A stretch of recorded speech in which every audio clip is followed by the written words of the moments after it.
রেশম মসলিন সহ বাংলার অন্যতম ঐতিহ্য খাদি শিল্প। গান্ধীজির সময়ে স্বাধীনতার আগে থেকেই চরকায় কাটা সুতোর স্বদেশি বস্ত্র তৈরিতে খাদি শিল্পের বিশেষত্ব রয়েছে প্রচুর। নরম সুতোর খাদি বস্ত্র পরতে পছন্দ করেন অনেকেই। মুর্শিদাবাদ জেলার একমাত্র চক ইসলামপুরে রয়েছে খাদি শিল্প। সামনেই পয়লা বৈশাখ। একটা সময় বাংলা বছরের শুরুতে খাদি বস্ত্রের চাহিদা থাকতো প্রচুর, কিন্তু সেসব অতীত।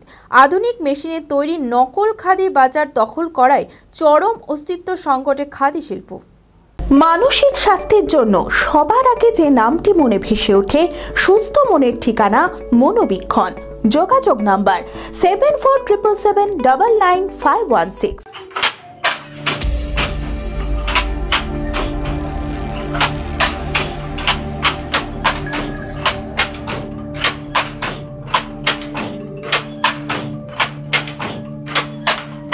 মুর্শিদাবাদ জেলার অন্যতম ঐতিহ্যবাহী শিল্প খাদি শিল্প।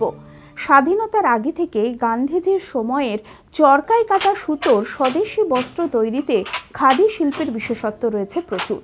পাচালিত তাতে হাতে তৈরি খাদি কাপড়ের বিশেষত্বই আলাদা। নরম সুতোর খাদি বস্ত্র পরতে পছন্দ করেন অনেকেই। মুর্শিদাবাদ জেলার একমাত্র চক ইসলামপুরে রয়েছে খাদি শিল্প। একটা সময় এই চক ইসলামপুরে হাজার হাজার মানুষ খাদি শিল্পের ওপরেই নির্ভর করত, কিন্তু বর্তমানে সেই সংখ্যা কমে এসে দাঁড়িয়েছে 200 থেকে 250-তে। সামনেই পয়লা বৈশাখ।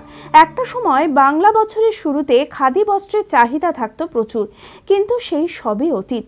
চরম অস্তিত্ব সংকটে খাদি শিল্পের। তুলো দুষ্প্রাপ্যতা, লোকবলের অভাব ও উন্নত প্রযুক্তির মেশিনের প্রভাবে হারিয়ে যেতে বসেছে ইসলামপুরের ঐতিহ্যবাহী খাদি কাপড়। একটা কাপড় বুনে মজুরি মেলে মাত্র 300 থেকে 400 টাকা, যাতে সংসার চালানো দুষ্কর শিল্পীদের। খাদি সংস্থা সব উঠে যাওয়ায় মহাজনদের তাঁত বুনেই দিন গুজরান করেন শিল্পীরা।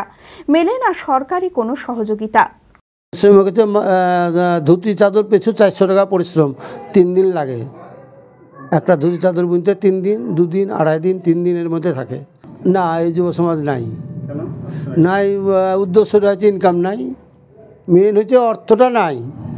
এই যে একটা তাঁত পেছু 3 জনকে খাটতে হবে, তার তো সেরকম পরিশ্রম নাই, যার ফলে মানুষ আপনি ছেলেবিলাকে সব অন্য কাজে লাগিয়ে দিচ্ছে। আমাদের ওই রকম গল্প নাই, আমার সাধারণ মানুষ চলে যায়, ব্যাস চলা আমাদের কষ্টের মধ্যে চলে যায়। যে ভালো বুনতে পারবে তার 2 দিন মজুরি 400 টাকা। আমরা মজুরি স্বরূপ পাই, মহাজনের তাঁত বুনি। খাদি সংস্থা সব উঠে গেছে, মানে খাতা কলমে চলে, খাতা কলমে খাদি চলে, সব উঠে গেছে। এই যে সরকারে এত তাঁত দিল, ওই বার্ষে গেলে এখন দেখতে পাবেন চাক্ষুষ পড়ে আছে, শিল্পীকে দেয়নি, শিল্পীর নামে খরচ হয়ে গেছে। মূলত উত্তরপ্রদেশ, বিহার, রাজস্থানে সরবরাহ করা হয় খাদির কাপড়, কিন্তু রোজগার একেবারে কম হওয়ায় বর্তমান প্রজন্ম আর কোনোভাবেই এই খাদি শিল্পে উৎসাহী নয়। একটু একটু করে অস্তিত্ব বিপন্ন হতে বসেছে খাদি শিল্পের। এটা খাদির মধ্যেই পড়ে, খাদির কাপড়। এই কাজ এখন বর্তমানে 200-250 হবে, গোটা গ্রাম কুড়িয়ে। এই মনে করুন 25-30 হাজার ব্রাশ আমাদের গ্রামে, তার মধ্যে যা কাজ ছিল তার থেকে 4 ভাগের 1 ভাগে পরিণত হয়েছে, 2 থেকে 250 হবে। পরিস্থিতি খুব খারাপ, এই কাজের পরিস্থিতি খারাপের জন্য এই কাজ নষ্ট হয়ে গেল দিন দিন। মানে আয় কম, একটা মানুষের বর্তমানে রোজগার হওয়া দরকার কত, 400-500 টাকা হওয়া দরকার। একটা লেবার খাটলেও, রাজমিস্ত্রি খাটুক, যাই করুক, সেখানে আমাদের 150 থেকে 200 টাকা কাজ। এগুলো উত্তরপ্রদেশে বেশি যায়, বিহারেও যায়, রাজস্থানে যায়, জায়গাতেই যায়, উত্তরপ্রদেশে বেশি যায়। এইগুলো মোটামুটি 1003 টাকা মোটামুটি আমাদের এখানকার দাম। খাদির দাম হলে আরও বেশি হবে, প্রাইভেটের যা দাম হবে খাদির দাম ডবল হবে।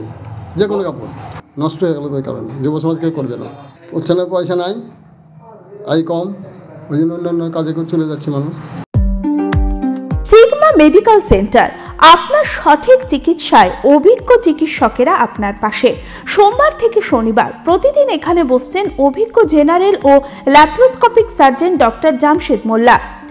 এছাড়াও জেনারেল ফিজিশিয়ান, স্ত্রী ও প্রসূতি রোগ, নবজাতক ও শিশু রোগ, কিডনির রোগ, ব্রেন ও শিরার রোগ, নাক কান গলার রোগ, ক্যান্সার, অর্থোপেডিক সকল প্রকার বিশেষজ্ঞ চিকিৎসকের সুচিকিৎসার পরিষেবা পাবেন সিগমা মেডিকেল সেন্টারে। অ্যাডভান্স প্যাথোলজিতে রক্ত পরীক্ষা, digital X-ray, USG, echocardiography, uroflowmetry, NCV, EMG, VEP, BERA পরীক্ষা করা হয়। 3 কিলোমিটারের মধ্যে রক্ত সংগ্রহের জন্য কোনো চার্জ লাগে না। আছে ফার্মেসির সুবিধা। আরও জানতে যোগাযোগ করুন Sigma medical centre, 2/1 KP Chattaraj road, judge court মোড়, বহরমপুর, মুর্শিদাবাদ। Mobile number 7548975691।